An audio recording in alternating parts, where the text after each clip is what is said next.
And Oh, very good. Okay, welcome back. Okay, we are on 41A, 41A2. So we are on Bishlama.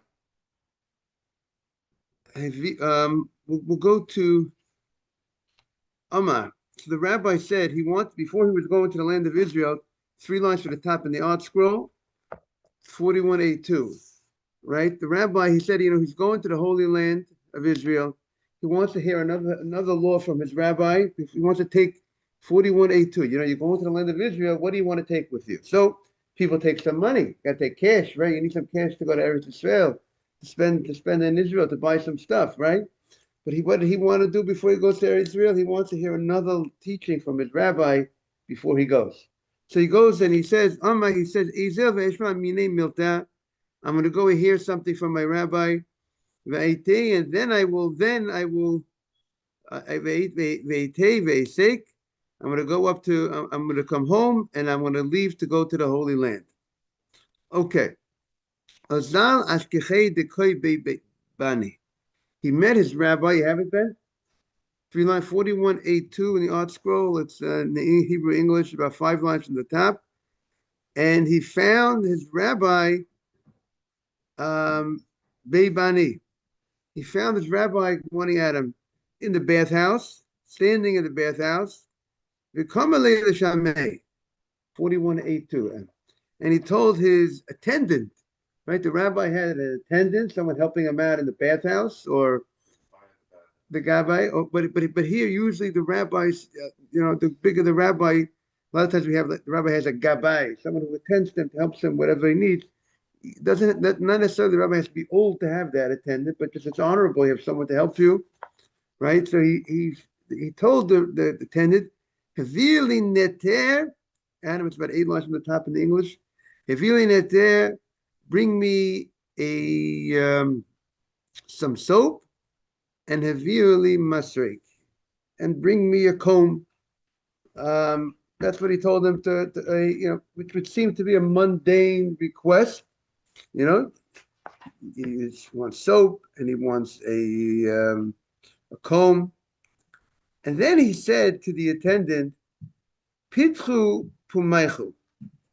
He told the attendant, open your mouth, va'apiku havla.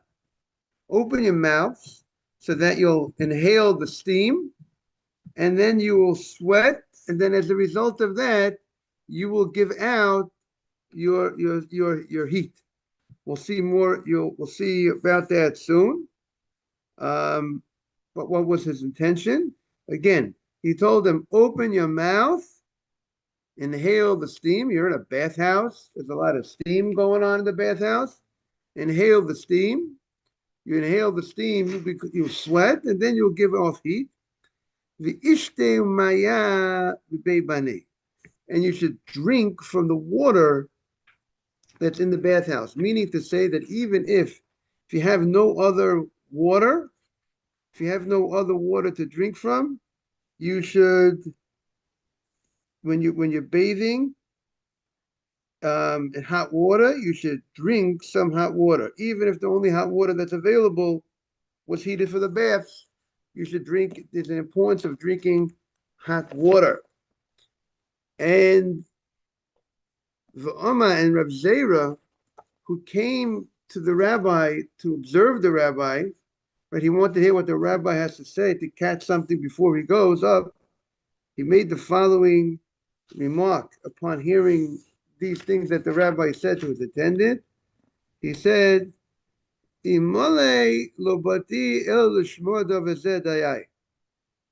I would only have come to hear these words from the rabbi, it would have been sufficient. It would have been, this teaching that the rabbi gave me in life, and how to,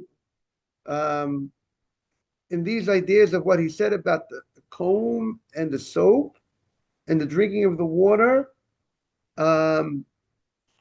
and inhaling from the steam, and this is worth it if I just would have come just to hear these things. Yes, anybody have any questions? So obvious questions. What is these? Yeah, yeah, yeah. What is his lessons? What did he learn from the rabbi? So the Gemara says, Bishlama, I understand that the fact that Rabbi Yehuda said to his attendant in Hebrew, he said in Hebrew, Haviu nete, Haviu masrei, meaning these are words of Hebrew words, Kamash Malan. So it teaches us that in a bathhouse, even though the Hebrew language is a holy language, but its holiness does not extend that you can't use its language in a bathhouse. Meaning you could talk Hebrew in a bathhouse. You don't have to talk English in a bathhouse. You don't have to talk Chinese in a bathhouse. Even though it's Lashon Kodesh, it's a holy language, but but it's not. There's no issue of talking Hebrew in a bathhouse.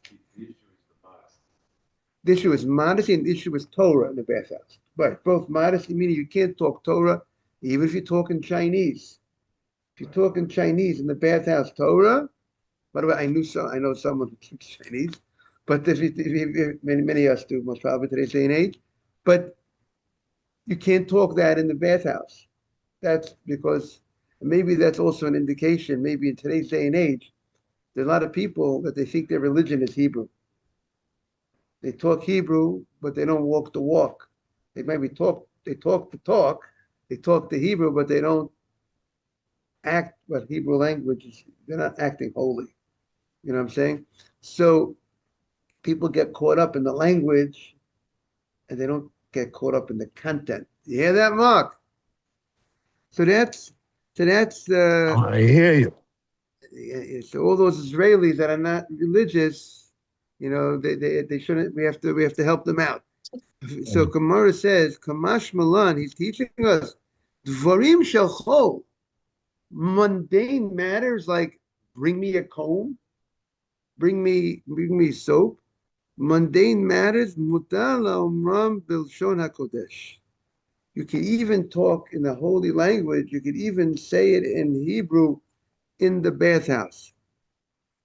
Now, when he said pitchu pumaychu, open up your mouth, va'afiku havla, and discharge your heat. What is he? You open your mouth, you inhale, and then my father, Allah Shalom, my father of blessed memory, when we would walk in the street on Shabbat morning going to shul, he would tell us, breathe in. Like breathe in the air. When the air was good air, he'd breathe in. I presume he felt it was a healthy thing to breathe in the air. He's not around for me to ask him what his intention was. But here we have, open your mouth, inhale some of the steam and give out heat. So Kiddush Shmuel, Doma Shmuel, Havla Mapik Havla. Heat brings out heat. That means the heat of the bathhouse that enters through the mouth will take out from the body the sweat of the body. And most probably it's healthy to get rid of that's what I would presume the idea is, to get rid of, maybe that's what also the idea of a steam bath. People, they sweat up, they schwitz. And many people, after they go for that steam bath, a lot of people do it for medical purposes, or they feel better. They feel some sort of, maybe they got rid of, good morning, Asaf, Boker Tov. Maybe they got rid of some of their sweat in their body or whatever, that they're taking out other heat in the body. Maybe it's healthy to remove. And why is that important? They call it a cleansing breath. You ever hear Okay, that term? I think I've heard that, but so here we're cleansing he's cleansing his body by So doing I think that. that's what your father also meant. I don't know for certainly, but when you take a deep breath and breathe out, it's cleansing. Okay, it's a It's similar healthy. idea. And this is going back over 30 years ago, a few days ago. And Now, but what is the importance of that? The importance of that is maybe the idea of health purposes, because being healthy, the Rambam writes, Maimonides writes, healthy is part of serving Hashem. Because when a person is healthy, the way they could do mitzvos and do good deeds and go to shul and do everything what a Jew needs to do. When a person's healthy, they're capable of doing all those things.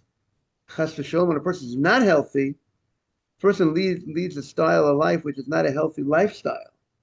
And if that leads to being not healthy, so then what he's done is he's limited his abilities to be productive.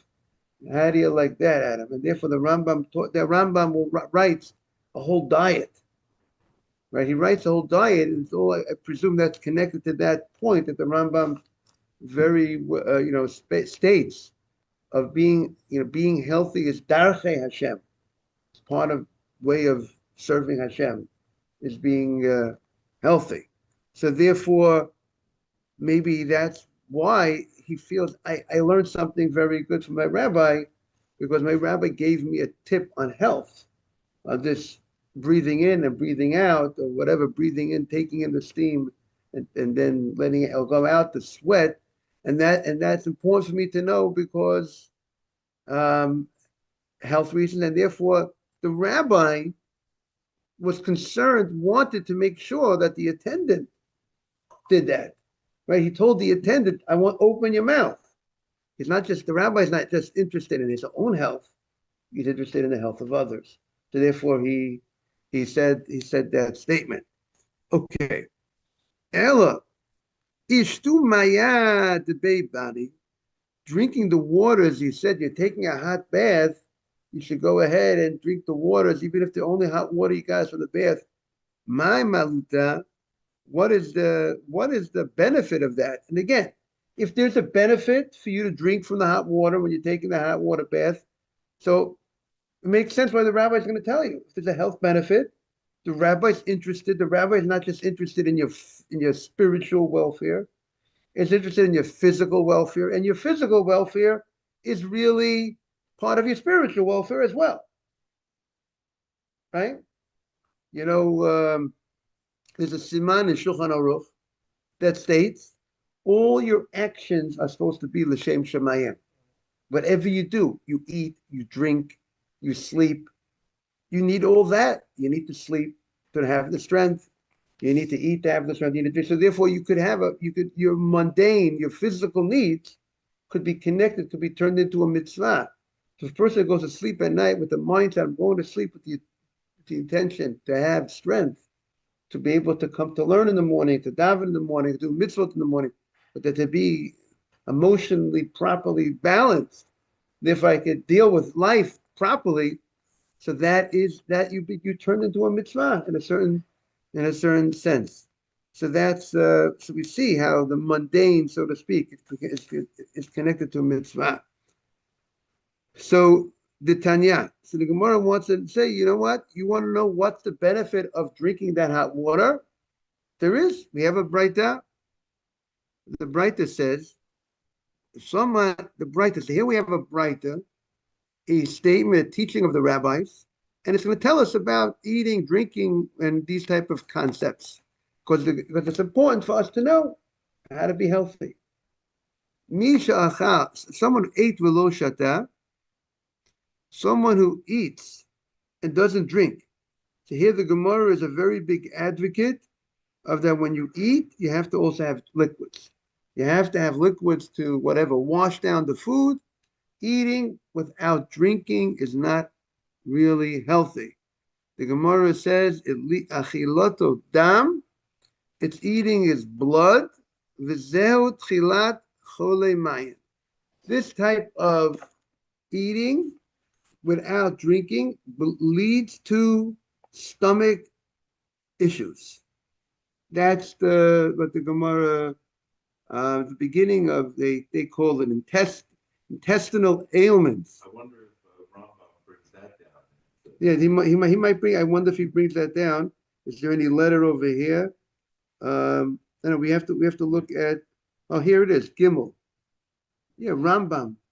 See that? You see, He brings it down.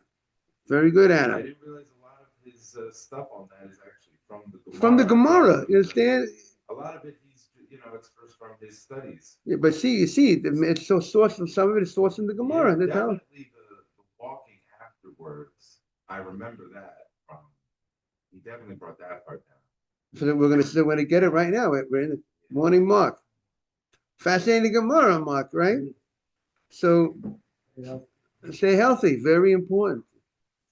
And maybe that's another reason, everybody talks about, the cigarettes, the question of cigarettes, even if a person's not going to die as a result of the cigarettes, but at the end of the day, the issue of health, and a person needs to be on top of his health. Okay. Yeah, but that's in a time period then that they did not realize how bad cigarettes are. There might be rabbis that smoke today too, but it's not as common as it used to be. It used to be very common that people would be smoking in the 60s. It was a normal thing. Now, so we are on 4182 on the right side, the Tanya mark, right? The Tanya, it's a very strong statement. If a guy eats and doesn't drink, it's like he's shedding his own blood. It's like he's hurting himself. Yes, Ben. Right, he eats and doesn't drink. Is that why we get the idea that if we're eating a meal, we have to drink, or it may not qualify as breakfast and so? Very good. Yeah, there is an opinion. Ben said something very interesting. There is an argument in the Gemara if a guy eats bread and he doesn't drink, he doesn't have any liquid with it, whether that's called a normal eating, that you have to say brekat hamazon, right?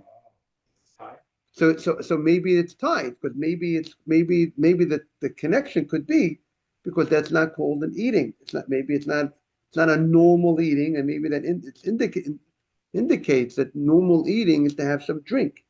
Perhaps you have to look at that Gemara in Brachot, if I recall. And but here the Gemara is saying from a health perspective, and it's as if you're causing your own blood. Because if your person leads to intestinal problems, stomach issues, and that could cause, so that's dangerous. So therefore, he says, if a person eats and doesn't drink, echilot adam. Achal, here's what you're talking about, Adam. And again, this is the Rambam. The Rambam quotes this. You see, if you look at how do you know if the Rambam quotes it or not? So take a look. Here's a little trick. If you see in the Hebrew section, the third wide line, you see there's the word achal in the Hebrew section of Mem Aleph on 41. Mark, you see 41, achal. You see the word achal, third line in the wide lines. First word of the line is achal. You got it? Now you see on the top of the Aleph, see a gimel? Where does that gimel go? So now take that gimel and go all the way to the top left corner of the page.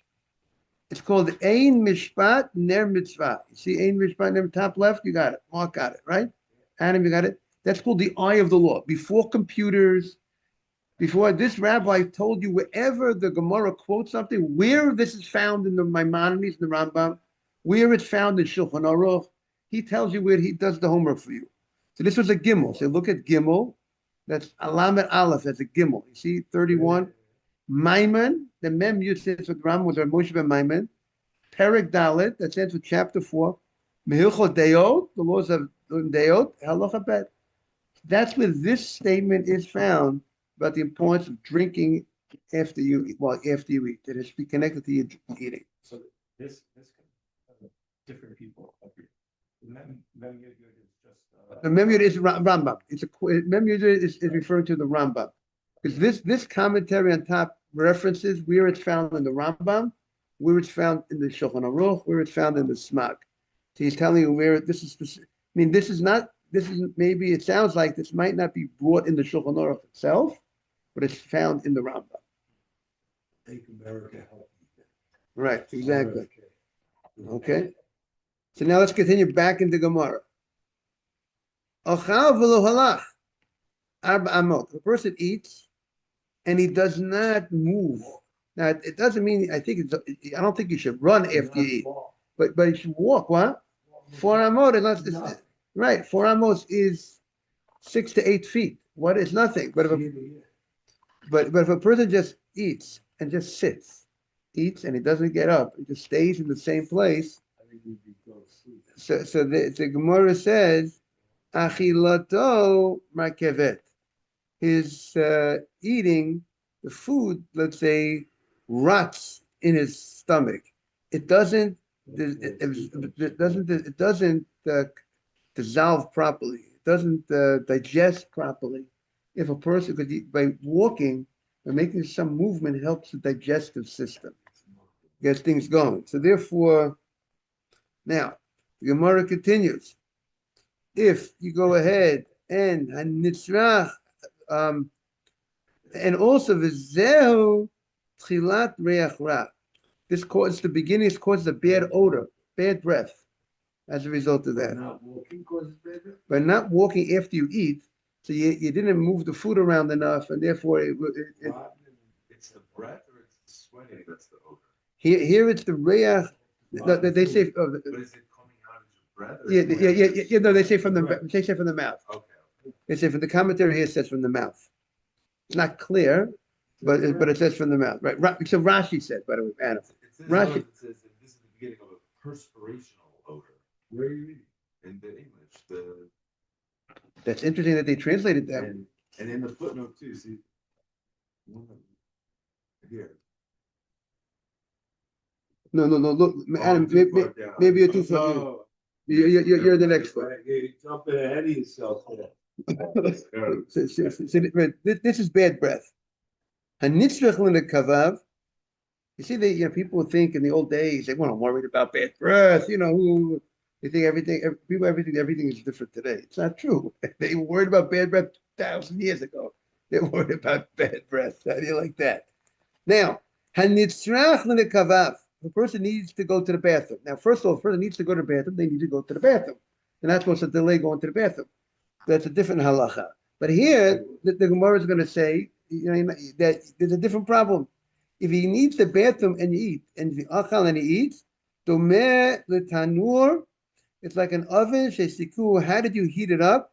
Agabe eforo, using its old ashes. That's how you heat it up, and that's no good. Now, by the way, it's a very good, based on this Gemara, it's a very good habit before a person eats to go to the bathroom. If you want, this Gemara most probably is lending itself to that. Because it says if you need the bathroom and you don't go to the bathroom and you eat, it's a bad thing. So maybe it's a good idea that people should check themselves if they need the bathroom, and therefore that should be right. But this the Gemara is saying, but this seems to be a healthy practice. I'm just bringing a support for that practice, a person going to the bathroom before they eat. Now, and also this is what you were talking about, Adam. Zehu tchilat re'ah zehuma. This brings he sweats on a regular basis as a result of not going to the bathroom before he eats. Okay, rochatz b'chamin. And here's the thing that the rabbi told him. If a guy washes in hot water, meaning he's taking a bath, Daniel, have a great Shabbat. He's taking a hot bath, v'lo shata mehem, and if he did not drink from the water, so he's like a tanur, he's like an oven shesikum b'chutz. You heated up the oven outside the oven, but inside the oven, you didn't put the fire inside all the way out. It's not going to get so hot. It's not going to get so hot. It's not going to do anything much. If a person bathes in hot water, there's a very health purpose of the bath, and you're missing out on the whole benefit if you just take the bath and you don't drink hot water. Meaning you should get your body hot inside the body, not just having the water going on the outside of your body when you take that hot bath, but by drinking hot water, that will go ahead, and that combination of the hot water on the outside and hot water on the inside will give you.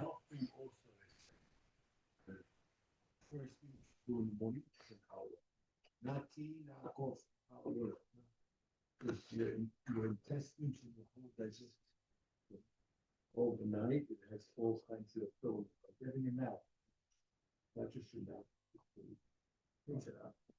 They wash it, drinking hot water first thing in the morning.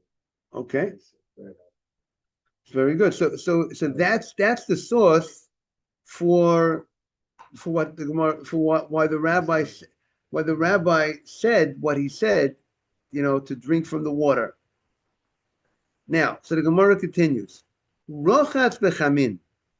If the guy went ahead and he bathed in hot water, took a hot bath, and he did not rinse himself with cold water. The Gemara is saying that it's very important to, after you finish your hot bath, right, right, exactly. That's what the Gemara is going to say right now. If you washed in hot water, and you did not rinse in cold water, domel barzel. It's comparable to an iron, hot iron, that you put the iron, you put it into the fire, right? Let's say you made a certain type of utensil. But if you didn't put it into cold water afterwards, then the cold water, you didn't close it. It's not strong. It's not going to be strong. Now, rachat, the guy goes ahead and he bathed velo sach, and he did not put oils on his body afterwards. Tosfos says that we're talking about putting the oils on after the bathing. That's how Tosfos understands this Gemara. So if he didn't do that, domel mayim, if it's like water that was poured on top of a barrel, al gabe chavetz, on top of the barrel, and it's not going into the barrel; it's outside. Therefore, again, the effect, the positive effect of the bathing, the hot bath, needs that oil that will push it in, so to speak, will help that heat, that bath that you took, will make a tremendous difference on the effects of that bath. Okay, fascinating Gemara with that we just learned. Now comes the Gemara going a little back to some of the issues that we were talking about. We spoke about placing food on a fire before Shabbat, the issues of the concern you might come to stoke the coals. So now the Gemara is going to discuss certain types of heating elements, heating items, that whether you could, put this up on Shabbat, before Shabbat, or even if you took out the coals or not. Because really, we spoke about before, if you take out the coals, we indicated it's not a problem, because what are you afraid of? You're not there's no issue of stoking, right? So, but here the Mishnah states, we're going to see there are items that even when you remove the coals, it's still a problem. And what's the problem going to be? There's something called, we're going to explain it according to one interpretation, as there's something called hatmana, insulating. And if you're not allowed on before Shabbat, you can't wrap a pot and cover the pot on all sides with an item that's going to add heat, right? Before Shabbat, I could take a pot of soup before Shabbat, boiling pot of soup, and before Shabbat, take it off. I want to keep the kitchen, the summertime. I don't want the kitchen to get so hot. I could go in and take the pot off the fire before Shabbat and wrap it in the towel on all sides, right, Adam? If it's before Shabbat, I could do that. On Shabbat itself, the rabbi says I can't take the pot off the fire and wrap it on all sides with the towel. Towel doesn't add heat. So something that doesn't add heat, I can wrap it before Shabbat, but I can't wrap it on Shabbat. But an item that if I'm using it, if I'm insulating a food and I'm adding heat, adding of heat is happening at the same time, it would be forbidden to insulate an item even before Shabbat if the item that I'm insulating with, or the process is creating an addition of heat, not just keeping the heat, additional heat. So let's say there's certain types of materials that add heat, so I can't go ahead and wrap it before Shabbat with that material. So if I cook something, But cooking is not wrapping. Okay, yeah, you cook something before. Item, and then I put it in the crock pot that keeps it warm. Insulated from the spot. Right. So And it continues to keep it warm. so if you put, so now you're getting into the following situation. If I take an item, again, a cooked item, did I wrap it and then put into the pot? Or I didn't wrap it, you see? Loose. So that's like that's not insulating. That's a normal way of cooking. And therefore, as long as I met the laws of Shabbat, I'm fine. I did it before Shabbat. I put it into there's no problem. The problem is if I take something, let's say, you know what kishka is? You know, you take certain types of things, you want to put it in. That's an expression. Sometimes there are people that try to take people's dish. That's an expression. They're taking the intestines out or whatever. They take everything out of you, the way they act, right? And by the way, in life, the question is how you respond. And in life, this week I was dealing with a couple, a husband and wife. They're having a little issue, and I told them, you know what, you're both wrong, because the way you both are acting. Because what do you mean? This one started first. That doesn't excuse you. What kind of excuse? Because this party acted this way.